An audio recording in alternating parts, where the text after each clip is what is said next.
Well, I'm gonna go build my own theme park with blackjack and hookers. In fact, forget the park. Welcome back, everyone. Hello. Hello. Hello.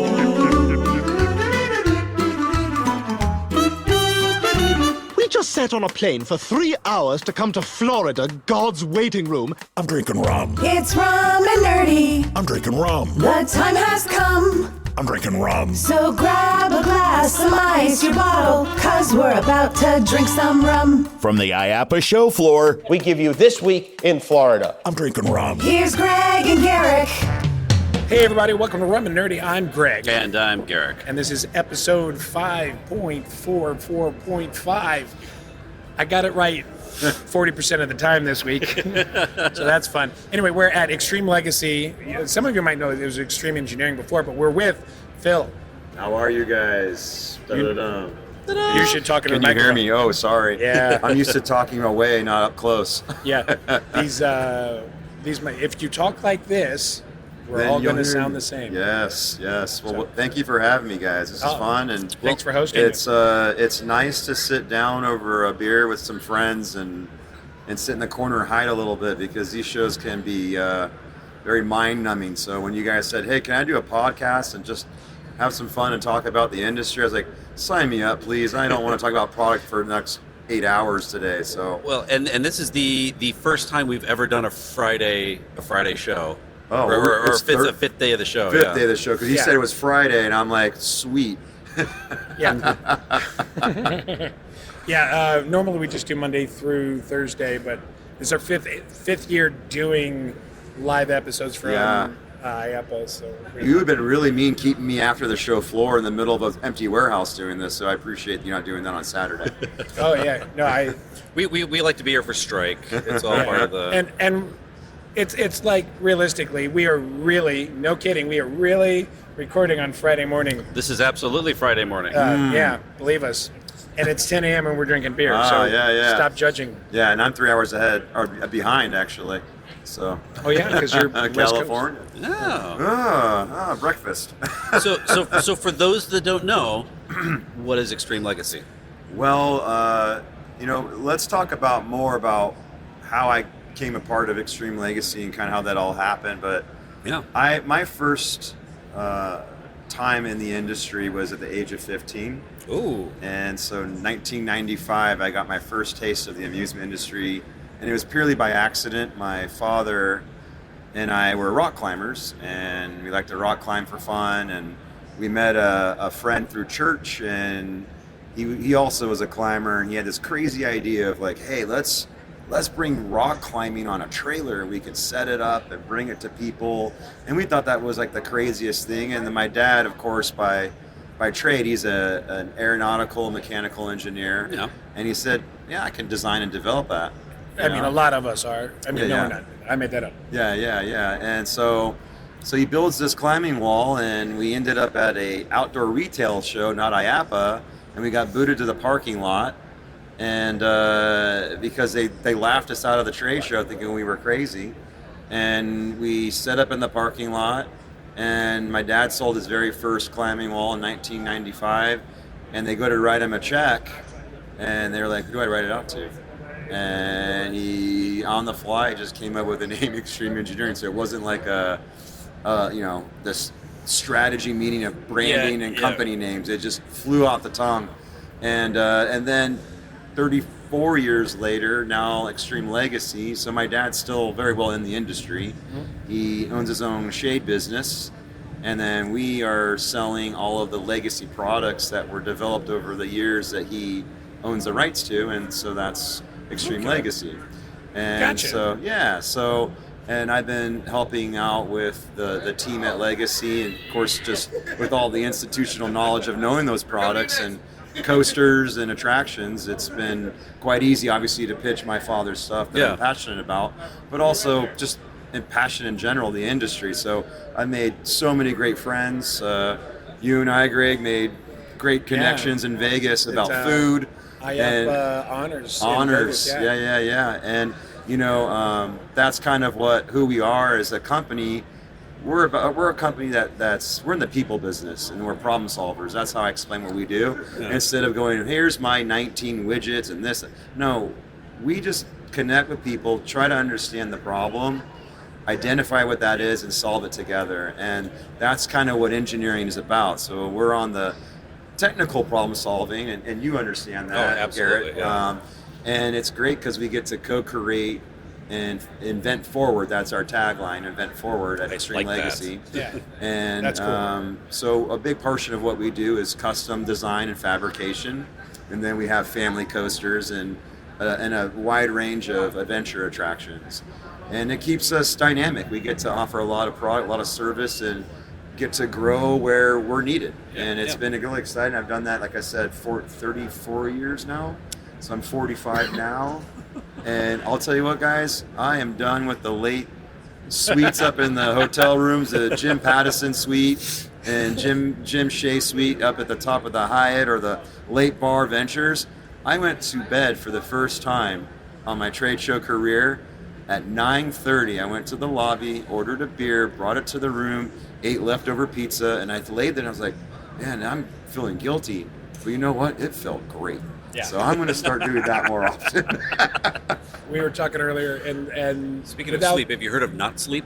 Oh yeah, I've done that plenty. So, without getting the specifics of whose parties when, because we don't want to publicize that. But those don't exist. Sorry about that. But we talking about that bit of the networking side of it, like when we're like, for years, it's like the whole point is we got to go out and network. You got to meet as many people as possible. So you kind of need to get invited to things and go to them and participate. Sure. And then it gets to a point where you're like I had 6 things on my calendar for last night, and like I was never going to make them all. Six overlapping things. Yeah, it's not possible. So it was like it was one of those things, and I'd done it a couple of years ago, but it kind of like you did. Last night I'm like, nope, I'm going to start here. When this was close to wrapping up, I went to the next one, and then I ended up at the third. Yeah. And we talked about doing some of the other crazy late night stuff. Yeah. But we just instead went and got breakfast. Well, you're living organically, right? So if you're at one event and you're sitting down with someone and that's what happens, you have great conversation. Yeah. And my advice doing it for 34 years, and you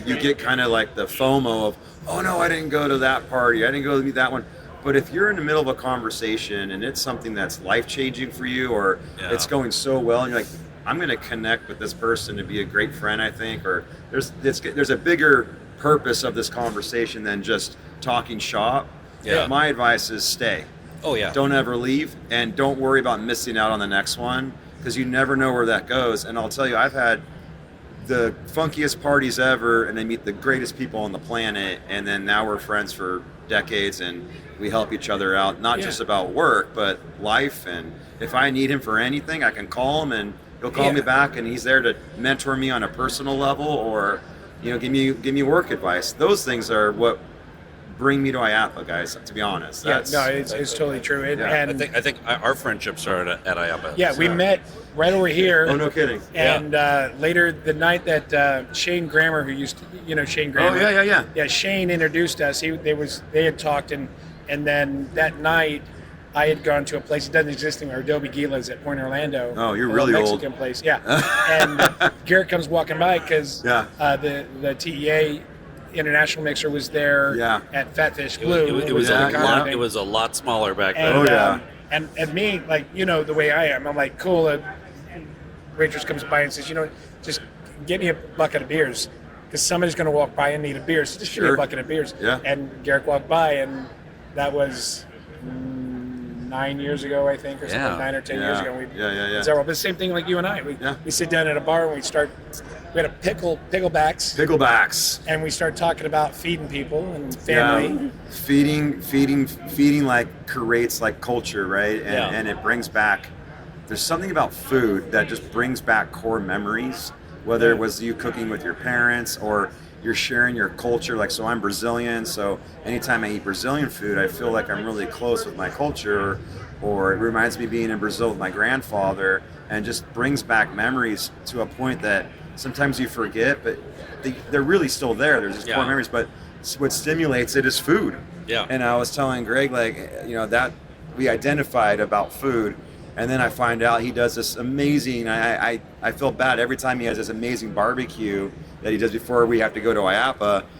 I can't make it because I'm setting up, and I'm like so angry. I don't know if you knew this or not, but he's from Kansas City. Oh, that's really good barbecue. And that's like, it's, I don't know if it's hereditary or They teach it in school. You don't get to graduate high school unless he you left had Kansas a City. full If there was a test or something like, here, be sure to take Here, try this. No, and the thing I always say about Kansas City too that I think is special because, people go to Texas and it's like, no, you have beef ribs and brisket. Right, brisket. You go to Carolina and it's the really vinegary, mustardy sauces. And, But you go to Kansas City and it's legitimately the melting pot of barbecue. Oh, 100%. And you've got like Gates, it's a peppery, vinegary, and then you've got Arthur Bryan's is more sweet. It's not there's not a Kansas City style barbecue. Yeah. You go anywhere else, it's that plate Memphis style. Right. This, that, but in Kansas City, it's like everything can happen. Yeah. No, that's awesome.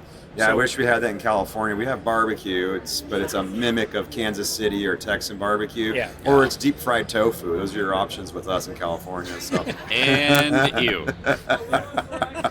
No, but back to the point I want to make is and you had touched on, we met and the importance of finding network and camaraderie and friendships and relationships. And like you and I talked several times about that and the family, and I have to say thanks because it's been a crazy stressful year for all of us. Yes, it has. And I gotta say, like, you and Andy have been like solid like brothers the last few months. Yeah. And I really appreciate you. So yeah. It's Oh, that's really awesome. Cool Thank you. Yeah, Andy and I go way back, and he's literally one of my best friends.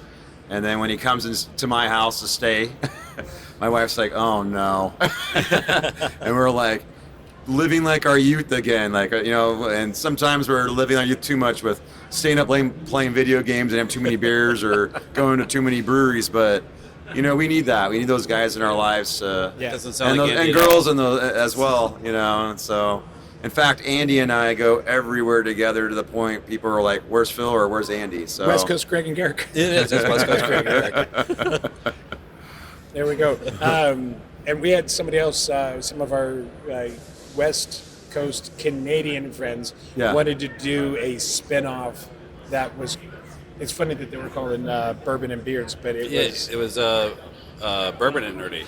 Bourbon and Nerdy, yeah. Bourbon and Nerdy. And, speak of Andy, he's literally walking by my booth. Did you make eye contact? Yeah.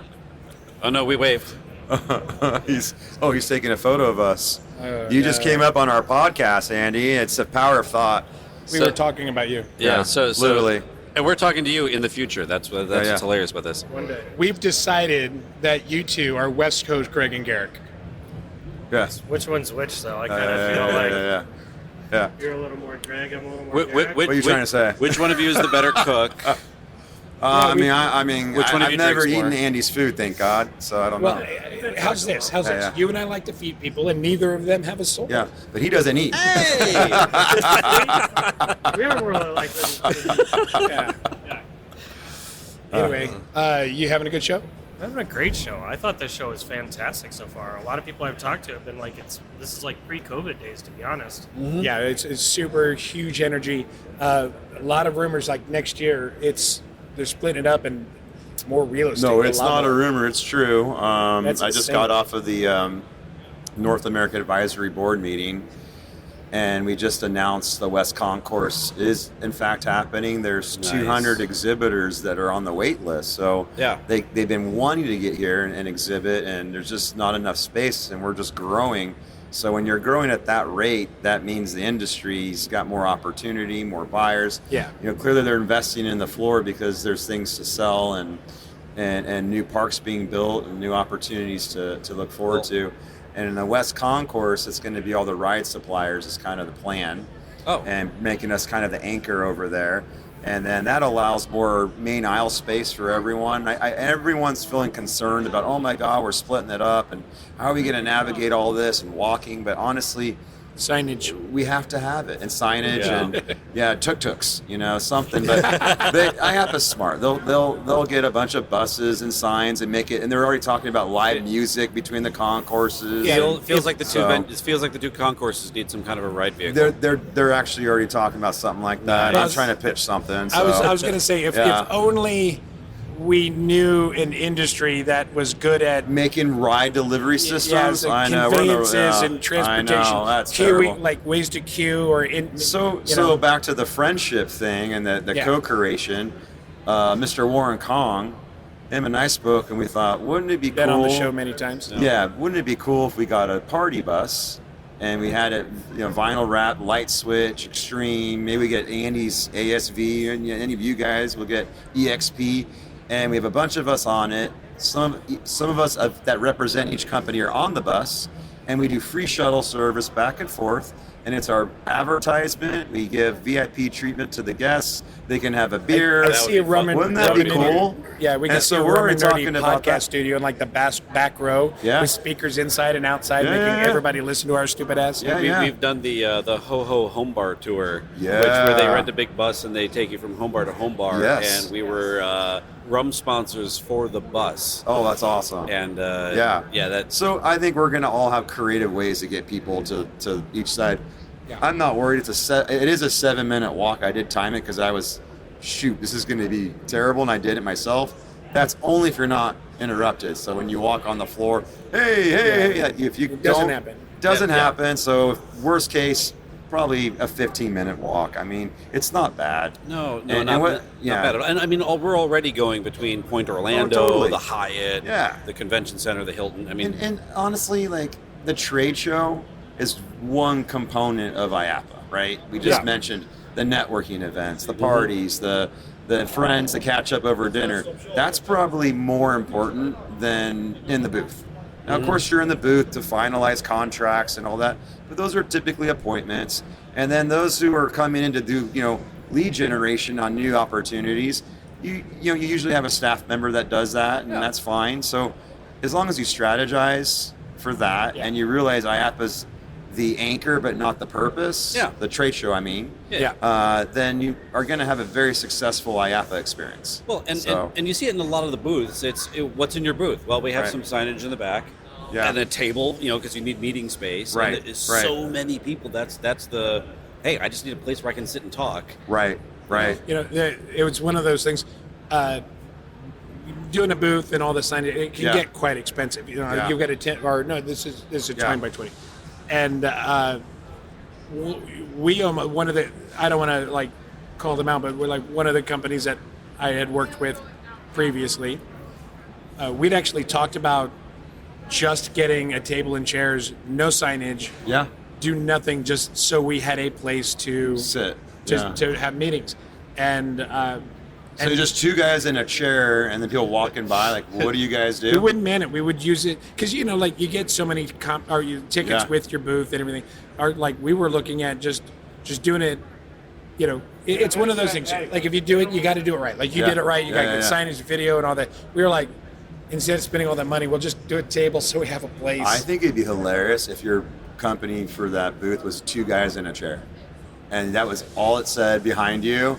Two guys in a chair, and then maybe there's an extra chair, and then people come back, what do you do? And you go, sit down, we'll tell you about it. Yeah. And that's your plug, that's your hook. For $50 an hour, we insult you.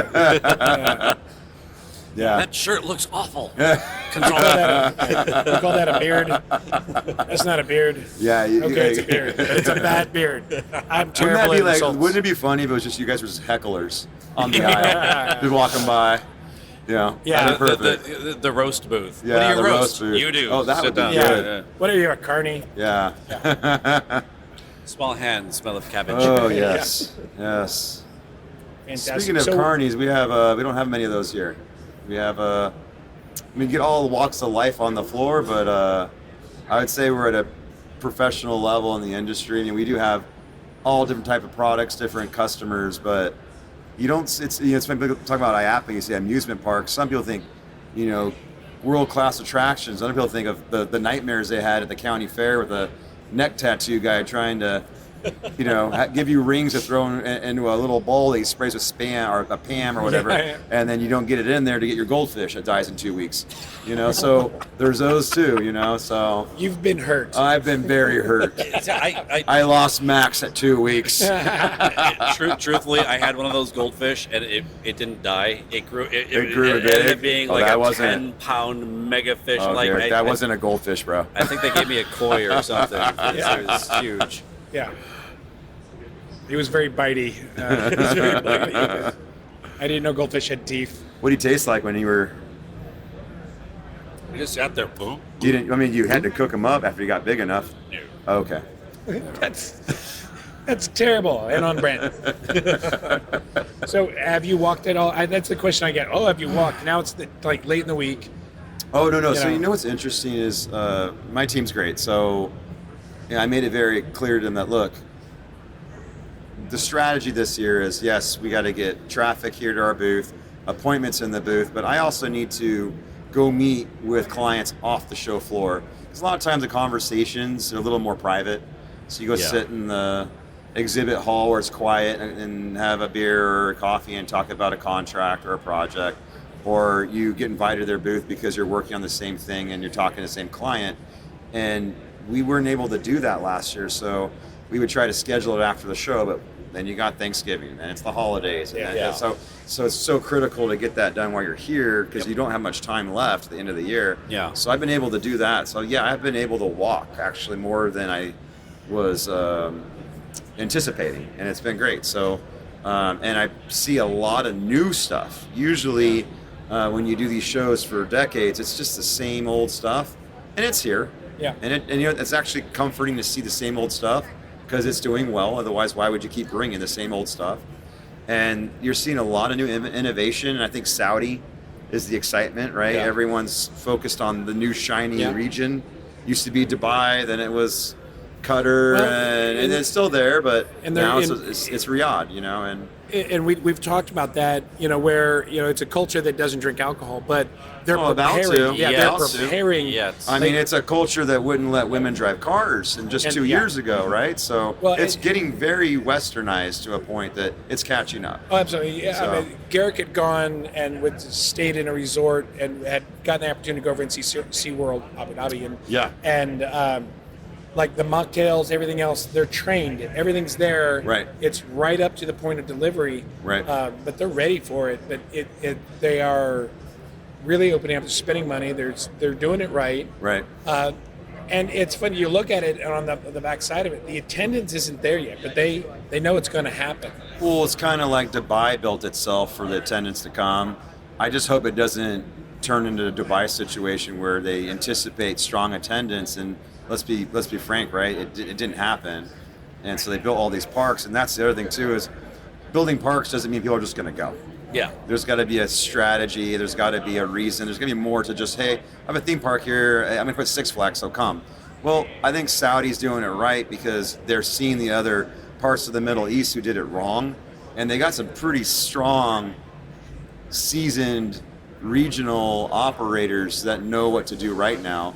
So I think Riyadh's lucky. They got to see what not to do in Qatar, what not to do in Abu Dhabi and Dubai, and I think it's going to be a lot more success quicker. And what's interesting is they're also learning their own culture. Absolutely. They're learning what works there, and then when the the Western operators come in, they start adapting to what what do the locals want? What does that demand? Call for it. So. It's back to the question. It was like, what have you seen? What's good? One of the other things. I mean, you've been here and you've done this for years and years, and we always talk about this as well. Is that there's a cycle of like the trends where it's like the climbing structures, and then it's the bounce houses, and then it's the this. What's your favorite trend that might not have been around, but like just overtook IAAPA for its turn? AI. No. Really? No. Well, that wraps up our week. It's so funny. I did a panel on this about what's the trends, because everyone wants to know the trends because they're looking for the person who has all the answers. And I would say there's been a lot of trends that didn't work, and because they didn't work, so here's one that didn't work. Remember VR?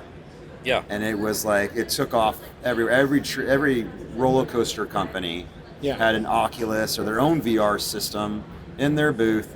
Hey, you put these on, you ride the roller coaster, and then Six Flags had them everywhere, and you could upcharge the guests to wear these things, and they became awful to clean. People threw up. They didn't really. They were not clear on the eye, so it was very blurry, and it just failed, right? But everyone thought that VR was the future for attractions, and I think, then that went away, and then now it's all media based, and that kind of got crazy as well. Hey, 4D, 8D, whatever they keep calling the D, go right? to 11. And then what I'm noticing, the trend. Here's what I'm seeing.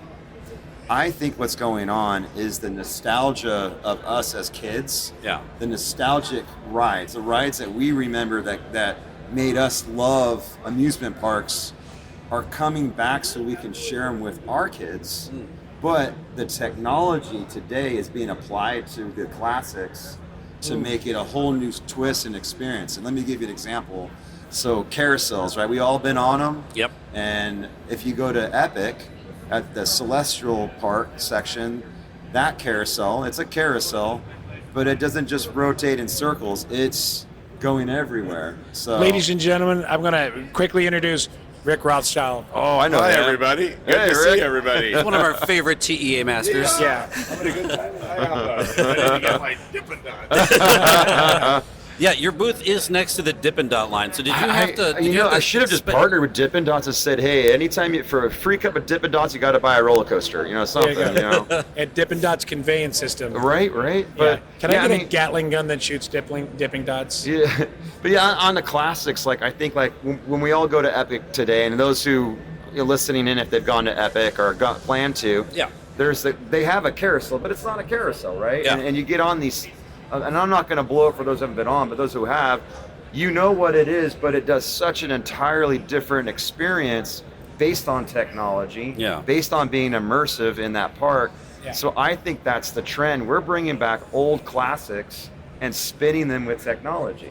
And so you and I get on, and it brings our youth back, our childhood memories, and then we're experiencing it with our kids, and they're going, this is cool. Yeah. And that, I think, is the biggest impactful trend I think IAAPA's seen and what the industry's doing.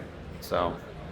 And I think to bring that all full circle, we started talking about when we feed people in food, elicits visceral memories. And it all ties back to that. It's memories, and what those memories tie to emotion, and that is storytelling. Yeah. Even as some of the simple as a Ferris wheel or a carousel is going to be emotionally connected to memories and storytelling. Yeah. Whether it's passive or intended or part of the intent. Sorry, words are hard. It's been a long week. No, it's home cooked meal, the ride. Leftover casserole, the ride. Anyway, thanks. Do you want to plug your company? Yeah, so again, it's Extreme Legacy, and we are one of the wonderful companies that are here at Problem Solvers. Like I said from the beginning, we are a design and fabrication, family coaster, and adventure ride supplier. But bigger than that, we're a people pleaser and a people problem solver. And if you guys have problems, let's talk about fixing it. The website is extremelegacy.com. .com.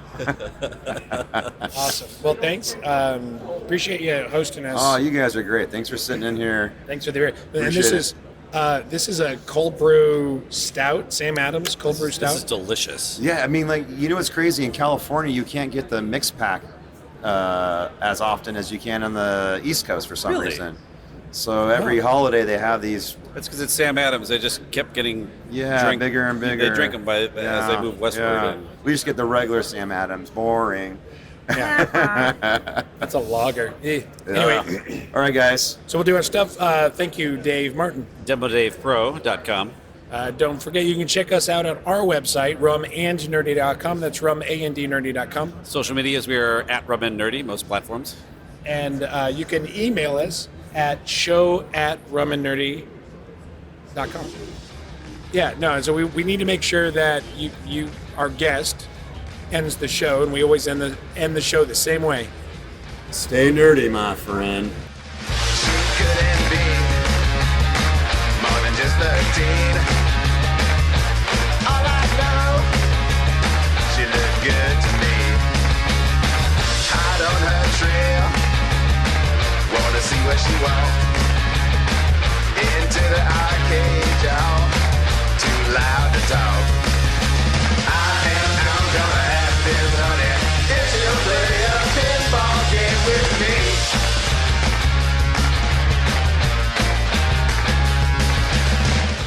Folks, please keep your hands on inside the John Denver experience and all time. I said to stand down, look at the left, and anytime during the right of John Denver experience.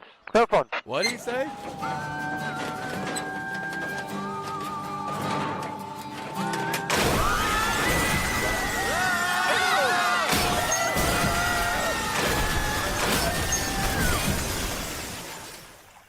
Folks, also time for the